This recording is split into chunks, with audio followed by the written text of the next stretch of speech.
దీపారాధన చేసేటప్పుడు పాటించవలసినటువంటి నియమాలు. దీపం వెలిగించడానికి ఉపయోగించే నూనె కొబ్బరి నూనె మాదిరి పల్చగా ఉండాలని పండితులు చెప్తున్నారు. నూనె చిక్కగా ఆముదం వలె ఉంటే పనులు ఆలస్యంగా జరుగుతాయని, పల్చగా ఉంటే తొందరగా పూర్తవుతాయని అంటున్నారు.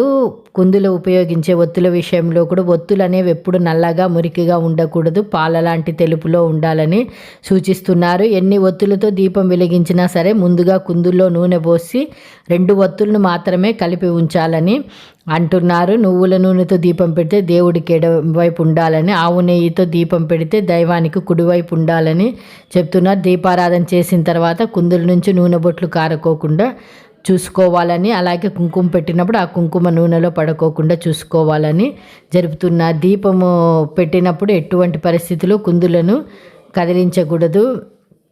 దీపం కొండెక్కిన తర్వాత కుందులను శుభ్రం చేయకుండా మళ్ళీ దీపము వెలిగించకూడదని చెప్తున్నారు. ఇంట్లో మిట్ట మధ్యాహ్నము దీపారాధన చేయకూడదు. ఈ నియమము ఆలయాల్లో చేసినప్పుడు